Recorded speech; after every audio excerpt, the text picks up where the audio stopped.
আগামী মার্চে আমরা আবার ইন্টারন্যাশনাল ফুটবল খেলতে নামবো। তার আগেই সম্ভবত আমরা নতুন জাতীয় দলে কোচ দেখতে পাবো। কারণ আমাদের হ্যাভিয়ার কাবরেরাকে যে আর রাখা হচ্ছে না, সেটা মোটামুটি ফুটবল ফেডারেশন বলে দিচ্ছে সবাইকে। যদিও কাবরেরার সঙ্গে যে চুক্তি, সেই চুক্তিটার মেয়াদ আরও কিছুদিন আছে এবং বোর্ড চুক্তি থাকা অবস্থায় তাকে সরাবে না। কারণ চুক্তি থাকা অবস্থায় একদিন বাকি থাকলেও সরালে ওই যে একটা জরিমানা দিতে হয়।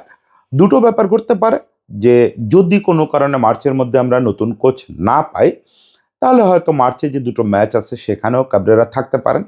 আর না হয় এর মধ্যে কোচ পেয়ে গেলে কাবরেরাকে অন্য কোনো ডিউটি বা ওএসডি করে রাখা হবে। তুমি বাবা তো মাস গেলে বেতন পেলেই হয়েছে, তোমার যে জাতীয় দলের দায়িত্ব পালন করতে দিতেই হবে এমন তো কোনো কথা নেই। ফলে আমরা নতুন কোচ খুঁজতেছি এবং মূলত সাফকে সামনে রেখে সেপ্টেম্বরের দিকে তো সাফকে সামনে রেখে বাফুফে চেষ্টা করতেছে এই মার্চের ভিতরেই একটা নতুন হেড কোচ ফাইনাল করার। এখন সেই নতুন হেড কোচ আমরা কি রকম পাবো?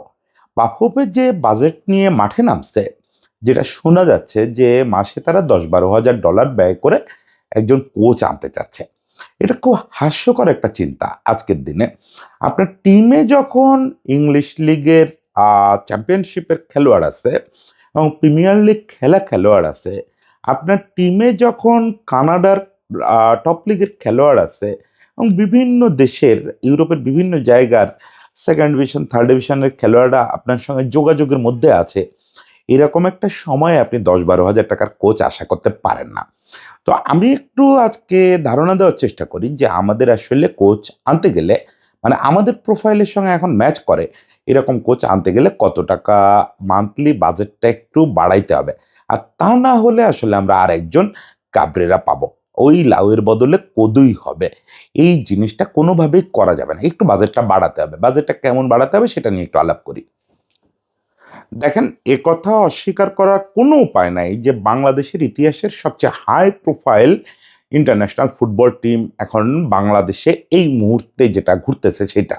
এই মুহূর্তে আমাদের যে ন্যাশনাল টিমটা, এর চেয়ে হাই প্রোফাইল টিম আমরা কোনোদিন দেখিও নাই, শুনিও নাই, কল্পনাও করি নাই। হ্যাঁ, হয়তো স্থানীয় জনপ্রিয়তার বিচারে আপনারা মনে মুন্না বা সালাউদ্দিন ভাই এদের সঙ্গে একটা কম্পেয়ার করার চেষ্টা করতে পারেন, কিন্তু হাই প্রোফাইল ব্যাপারটা আলাদা। হাই প্রোফাইল মানে হচ্ছে বিশ্বের সর্বোচ্চ জায়গার যে প্রোফাইলটা, এটা গায়ে নিয়ে আসা। এক হামজা চৌধুরী আমাদের টিমটাকে ওরকম হাই প্রোফাইল বানায় ফেলাইছে। এর সঙ্গে সমিত সোম আছে বা অন্য যারা আছে, এরা সবাই মিলে টিমটাকে অনেক হাই প্রোফাইল বানায় ফেলছে। মানে শুধু হামজা চৌধুরীর কারণে আমাদের বাংলাদেশ ন্যাশনাল টিম এই জিনিসটার স্ট্যাটাস কোথায় গেছে, এটা সম্ভবত আমরা বাংলাদেশে বসে ঠিক মতো উপলব্ধি করতে পারতেছি না। আমাদের বাংলাদেশ ন্যাশনাল টিমের খুঁটিনাটি নিউজও এখন ইংল্যান্ডের পত্রপত্রিকায় কাভার করে। এটা কারণ কি? তাদের কাছে হামজা চৌধুরী বড় তারকা, জোহক চ্যাম্পিয়নশিপের তারকা, কিন্তু তারা জানে যে যে কোনো সময় হামজা চৌধুরী বা তার দল প্রিমিয়ার লিগে চলে আসবে। হয়তো তার দল চলে আসবে বা হামজা নিজেই, হামজা এখন যে ফর্মেও আছে সব মিলে, সে একজন ডিফেন্সিভ মিডফিল্ডার হয়ে যে পরিমাণে গোল স্কোরিং করতেছে ইন্টারন্যাশনালে, এগুলো তো তার ক্যারিয়ারেও প্রভাব ফেলবে। এবং তার যে বাণিজ্যিক ভ্যালুটা বাড়তেছে, বাংলাদেশ এশিয়ার এই বিশাল মার্কেটে তার একটা প্রভাব পড়তেছে। সব মিলে হামজা নিজেই হয়তো আগামী সিজনে আবার প্রিমিয়ারে ব্যাক করবে। এরকম একটা অবস্থায় হামজা চৌধুরী যে দলে আছে, বা কানাডার টপ লিগে খেলা সমিত সোম যে দলে আছে, বা আমাদের ছোটরা যারা এই জায়ান বা ফাহমিদুল, এদেরও তো একটা স্টার ভ্যালু আছে। এরা মিলে একটা বড় ব্র্যান্ড ভ্যালু তৈরি করছে, হাই প্রোফাইল একটা টিম তৈরি করছে। আপনি যত যাই বলেন, যে ধরেন ওই যে দেখলাম যে শ্রীলঙ্কা একটা প্রায় ইউরোপিয়ান টিম বানায় ফেলছে, সিঙ্গাপুর কার্যত একটা ইংলিশ টিম বানায় ফেলছে, কিন্তু এদের স্টার ভ্যালু আর আমাদের স্টার ভ্যালু কিন্তু একটু ডিফারেন্ট। আমাদের ওই এক হামজা বাকিদের ব্যালেন্স করে ফেলতেছে। এখন আমাদের তো মিনিমাম ওই প্রোফাইলের একজন কোচ লাগবে। ক্যাব্রেরা নিয়ে আমাদের মেইন আপত্তি কী ছিল? প্রথমত হচ্ছে সেই টিমটা বোঝে না, তার কৌশল মৌশল এগুলো নিয়ে আলোচনা অনেক পরের কথা। বরং আমি ক্যাব্রেরার কৌশল কখনো কখনো কোনো কোনো ম্যাচে আমার ক্যাব্রেরার কৌশল ভালো লাগে, সেটা আলাদা আলোচ্য। কিন্তু ক্যাব্রেরার মূল সমস্যা হচ্ছে সে তার এই যে হাই প্রোফাইল টিম, এই টিমটা বোঝে না। এই টিমটা ম্যানেজ করতে কি করতে হয়, কি কৌশলে যেতে হয়, কেমন হওয়া উচিত রণকৌশল, এটা সে বোঝেই না। এখন লো প্রোফাইল কোচদের এটা একটা বড় সমস্যা। যারা জীবনে সামনাসামনি হামজা চৌধুরীর মতো খেলোয়াড় দেখে নাই, সমিত সোমের মতো খেলোয়াড় দেখে নাই, তারা এটা বুঝবে না। এটা আলাদা একটা সেন্সের ব্যাপার। এই সেন্সটা শুধুমাত্র ওই কিছু বুকিশ পড়াশোনা, কিছু UEFA licence course, pro course এগুলো করে হয় না।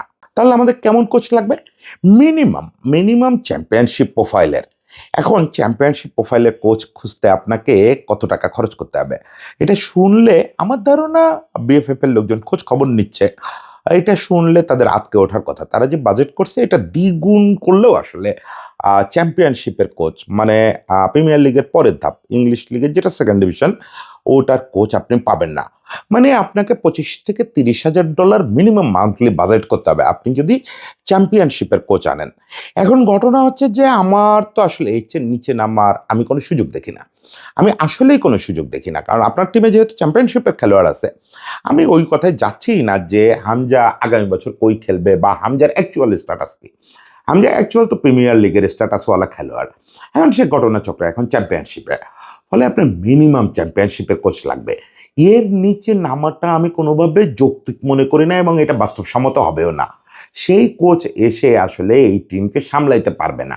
এখন আপনি নানা রকম যুক্তি দিতে পারেন যে লিওনেল স্কালোনির কোনো প্রোফাইল ছিল না, সে মেসির টিমরে বিশ্ব চ্যাম্পিয়ন করছে।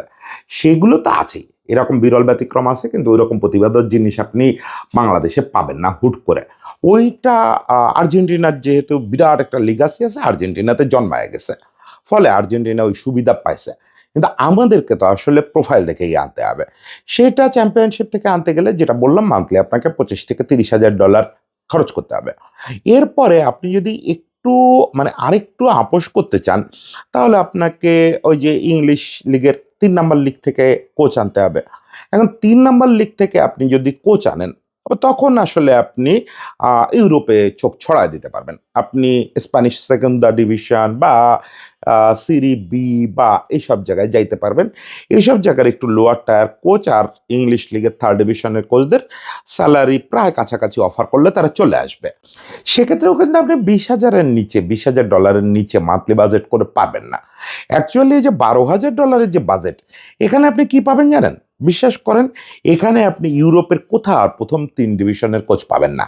প্রথম 3 ডিভিশনের কোচ পাবেন না যারা মোটামুটি স্টারওয়ালা টিম সামলায় অভ্যস্ত। একটা প্রোফাইলওয়ালা টিম সামলায় অভ্যস্ত এরকম কোচ পাবেন না। আপনি পাবেন এরকম বাজেটে কোচ পাবেন হচ্ছে আর্জেন্টিনা ব্রাজিলের সেকেন্ড ডিভিশন থেকে। এখন আর্জেন্টিনা ব্রাজিলের সেকেন্ড ডিভিশন, যতই আর্জেন্টিনা ব্রাজিলের কোচদের ইন্টারন্যাশনাল একটা চাহিদা থাক, সেটা সেকেন্ড ডিভিশনের কোচদের নাই রে ভাই। সেটা হচ্ছে ওই রিভার প্লেটে কে কোচিং করাচ্ছে, বোকায় করাচ্ছে, সান্তোসে করাচ্ছে, ওদের চাহিদা তৈরি হয়। ইভেন ওদের অ্যাসিস্ট্যান্ট কোচদেরও চাহিদা আছে। আপনি ওখানে অ্যাসিস্ট্যান্ট কোচে হাত দিতে গেলেও আবার ওই 20-এর উপরে উঠতে হবে, সেটা আর্জেন্টিনা ব্রাজিলে গিয়েও। এমনকি আপনি যদি চ্যাম্পিয়নশিপের অ্যাসিস্ট্যান্ট কোচ আনতে যান, যাকে এনে আপনি হেড কোচ করবেন, তাও আপনার 20-এর উপরে যাইতে হবে। মানে আপনি যদি একবার 15-তে 20-এর নিচে নেমে আসেন, তাহলে আর কোয়ালিটি কোচ পাবেন না। একটু প্রোফাইলওয়ালা কোচ মানে যার সম্পর্কে হামজারাও জানে। মানে আমার কথাটা আপনার বুঝতে হবে যে শুধু সে হামজাদের সম্পর্কে জানে এটা যথেষ্ট না। ওই লোকটার নাম শুনলে হামজাও যেন বলে, ও ইয়েস আমি ওর নাম শুনছি বা ওদের বিপক্ষে একবার খেলছিলাম। এই ফিলিংটা থাকতে হবে। ফলে আমাদের আসলে ন্যূনতম বাজেটই হওয়া উচিত 25 থেকে 30,000 ডলার, যে আমরা চ্যাম্পিয়নশিপ থেকে কোচ আনবো। এখন চ্যাম্পিয়নশিপ থেকে কোন কোচটারে আনবো, সেক্ষেত্রে আমাদের কিছু স্ট্র্যাটেজিক্যাল কল নেওয়ার সুযোগ আছে এবং প্রয়োজন আছে। আমরা কি ইংলিশ কোচ আনবো? মানে চ্যাম্পিয়নশিপের সবাই তো আর ইংলিশ কোচ না। নাকি স্প্যানিশ কোচ আনবো, নাকি লাতিন কোচ আনবো, চ্যাম্পিয়নশিপ থেকেই আনবো। বা ওই চ্যাম্পিয়নশিপের স্ট্যান্ডার্ডের সেটা হতে পারে যে সেকেন্ড ডিভিশনের টপ কোনো দলের কোচ হইতে পারে, 25-30,000 ডলারে সেটা আপনি পেয়ে যাবেন। সেকেন্ড ডিভিশনের টপ কোনো দলের কোচ, ইভেন আপনি আর্জেন্টাইন লিগ, ব্রাজিলিয়ান লিগের টপ লিগের নিচু সারির দল, এদের কোচ পেয়ে যাবেন। এরা সবাই মোটামুটি ক্যাপাবল এই কাজটা করার জন্য। অথবা আপনি চ্যাম্পিয়নশিপের প্রথম সারির দল, এমন হতে পারে হামজারে আপনি বলতে পারেন যে লিস্টারেরই কোনো একজন অ্যাসিস্ট্যান্ট কোচরে তুমি কন্ট্যাক্ট করে দাও, লিস্টারের অ্যাসিস্ট্যান্ট কোচ একজন নিয়ে আসো। ওটাও কিন্তু আপনি 25-30,000-এ পেয়ে যাবেন চ্যাম্পিয়নশিপের টপ দল যারা, তাদের ডেপুটি কোচকে। এখন এই বাজেটটা আপনি করতে পারলে তখন আপনি চয়েস করতে পারবেন যে আপনি আসলে কোন স্টাইলের কোচ আনতে চান। কিন্তু প্রথমে আপনাকে বাজেট ঠিক করতে হবে। আমি প্রেফার করি যে অবশ্যই ইংলিশ লিগের অভিজ্ঞতা আছে, কিন্তু নন ইংলিশ। ইংলিশ কোচ আমাদের স্টাইলের সঙ্গে যাবে না। সেটা আবার আরেকদিন হয়তো একটু লম্বা সময় ধরে একটু টেকনিক্যাল আলোচনা করতে হবে যে কেন ইংলিশ কোচ বাংলাদেশে খুব ভালো করতে পারবে না। যদিও এসব পূর্ব নির্ধারিত ধারণা আসলে কোচরা মাঠে নামলে ভেঙে দেন, কারণ পিটার বাটলার সম্পর্কে আমার প্রচণ্ড আপত্তি। স্টিল তার ফিলোসফি আমি পছন্দ করি না, ইংলিশ কোচদের আমি পছন্দ করি না, কখনোই না। কিন্তু পিটার বাটলারই তো বাংলাদেশের ইতিহাসে সবচেয়ে সফল কোচদের একজন, মেয়েদের নিয়ে যা যা অ্যাচিভ করতেছেন। ফলে ইংলিশ কোচও যে চলবেই না তা না, কিন্তু ইংলিশ কোচদের সঙ্গে আমাদের টিমটাকে মানায় নেওয়া খুব কঠিন হবে, খুব কঠিন হবে রে ভাই। এই যে ওল্ড স্কুল কোচিং ইংলিশ কোচদের, এই কোচিং আমাদের এই টিমে চালানো কঠিন। বিশেষত আমাদের মাথায় রাখতে হবে আমাদের কিন্তু ৫-৬ জন প্রবাসী খেলোয়াড়, বাকিরা কিন্তু আমাদের লোকাল। ফলে ওদেরও ভালো রাখা, ওদেরও মনটা ঠিক রাখা, ওদেরও একটু স্বস্তিতে রাখা, এটাও তো মাথায় রাখতে হবে। এই জন্য আমি যেটা প্রেফার করি যে ইংলিশ লিগের অভিজ্ঞতা আছে, ইংলিশ লিগে কাজ করছেন বা করতেছেন এরকম কেউ, কিন্তু origin from Spain or Argentina or Brazil, এইটা হলে আমাদের জন্য দারুণ একটা ব্যাপার হবে। তো সেই জন্য ওই যে বারবার একই কথা, বাজেটটা একটু বাড়াতে হবে ভাই, বাজেটটা একটু বাড়াতে হবে। $12,000 $15,000 আপনি এই কোয়ালিটির কোচ পাবেন না। সেটা আপনি যদি ইংলিশ কোচও আনেন, ইংলিশ কোচ আনলে আরও খরচ বেশি হবে। ইংলিশ কোচও আনেন তাও পাবেন না, কোনো জায়গার আপনি হামজাদের সঙ্গে প্রোফাইল ম্যাচ করে এরকম কোচ পাবেন না। আর সেটা যদি না পান, এই টিমটা এই যে একটা গোলকধাঁধার মধ্যে আছে, এই গোলকধাঁধার মধ্যেই আটকে থাকবে।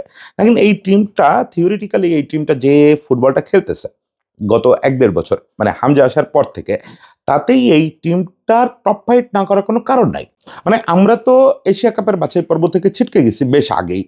কিন্তু আপনি, আবারও বলি, আমি এশিয়া কাপের বাছাই পর্ব চলা অবস্থায় একটা কন্টেন্টে বলছিলাম যে আমরা যদি প্রত্যেকটা ম্যাচ, যে কয়টা ম্যাচ খেললাম, প্রত্যেকটা ম্যাচে ন্যূনতম সাফল্য, মানে ন্যূনতম যেটা আমাদের প্রাপ্য ছিল সেটা নিয়ে মাঠ ছাড়তে পারতাম, এখন তাহলে আমরা গ্রুপ লিড করতাম, আমরা তাহলে অনায়াসে এশিয়া কাপ খেলতাম। কোনো এটা নিয়ে চিন্তা ভাবনারই দরকার ছিল না। সেখানে আমরা সবার আগে ছিটকে গেছি লড়াই থেকে। কারণ কি, বেশিরভাগ ম্যাচে হামজারা লিড এনে দিছে, লিড ধরে রাখতে না পেরে উল্টে হার নিয়ে মাঠ ছাড়ছি, বিস্ময়কর সব ঘটনা ঘটছে। বা যেখানে আমাদের জেতা উচিত সেখানে আমরা ড্র করে ফেলছি। আনবিলিভেবল, ৯০ মিনিটের পরে প্রায় সবগুলো ম্যাচ আমরা ওই ডাইং মোমেন্টে গিয়ে হারছি। যাই হোক, সেই পুরনো আফসোস করে লাভ নেই, কিন্তু এইটাই রিয়েলিটি, এটাই রিয়েলিটি। প্রতিদিন ডাইং মোমেন্টে হারা এটা কাকতালীয় ব্যাপারও না, এটা কপালের ব্যাপারও না, এটা পুরোপুরি আপনার কোচ এবং স্ট্র্যাটেজির ব্যাপার। আপনি ওই যে শেষ ২০ মিনিট কীভাবে লিড ধরে রাখবেন, তারপরে ওই সময়ে আপনার তারকাদের কিভাবে ম্যানেজ করবেন, হামজা মাঠে লিম্পিং করা শুরু করলে হামজাকে কখন তুলবেন, বদলি হিসাবে কাকে নামাবেন, এগুলো ডিসিশন আসলে আপনার একটু টপ লেভেলে খেলার অভিজ্ঞতা, দল চালানোর অভিজ্ঞতা না থাকলে আপনি নিতে পারবেন না। বোকা বোকা লাগবে তখন, সবাই রে ক্যাবরেরা মনে হবে। তখন মনে হবে আরে ভাই, এক ক্যাবরেরা তাড়ায় এনে আরেক ক্যাবরেরা নিয়ে আসছি। দেখবেন আপনি ২-৩ ম্যাচ যাইতে না যাইতে, আপনি যদি $১২,০০০-১৫,০০০ কোচ আনেন, যারাই আনেন, ২-৩ ম্যাচ যাইতে না যাইতে ফেসবুকে আওয়াজ শুরু হয়ে যাবে, এর চেয়ে তো ক্যাবরেরা ভালো ছিল। আসলেই তাই, ক্যাবরেরার চেয়ে খুব ভালো কিছু পাবেন না এই বাজেটে। ফলে বাজেটটা আগে ঠিক করেন। বাজেটটা এই $১২,০০০ কথা একদমই ভুলে যান। এটাকে মিনিমাম $২০,০০০ নেন, আর যদি প্রোফাইল ম্যাচ করাইতে চান তাহলে $২৫,০০০ নেন মান্থলি, তা না হলে পারবেন না। সবার জন্য শুভকামনা থাকলো, একজন মোটামুটি মানের কোচ দেখতে চাই। কারণ এবার সাফ আমাদের এখানে, যত যাই কথা হোক এগুলো মাথায় ঢুকান না। ১২ তারিখ নির্বাচন, নির্বাচনের পরে সবই অনেক কিছুই বদলে যাবে। সাফ আমাদের এখানেই হবে, এবং এবারে সাফটা আমাদের জিতে রাখাটা খুব জরুরি। অ্যাটলিস্ট এই ছেলেপেলেগুলো আসছে, এই আমজারা আসছে, ওরা প্রথমত তো আসছিল, ওদের প্রথম ড্রিম ছিল যে মানে ইমিডিয়েট ড্রিম ছিল যে এশিয়া কাপ খেলবো। সেটা তো হলো না, আমাদের নানা ব্যর্থতায় সেটা হলো না। এখন সাফটা জিতে এই নতুন বাংলাদেশের মিশনটা শুরু করতে হবে। সেটার জন্য একটা ভালো কোচ ম্যানেজ করা খুব জরুরি। সেই কাজটা হোক, এবং আমজাদের নিয়ে উৎসবটা আমাদের লম্বা হোক। সবার জন্য প্রার্থনা, সবাই ভালো থাকবেন।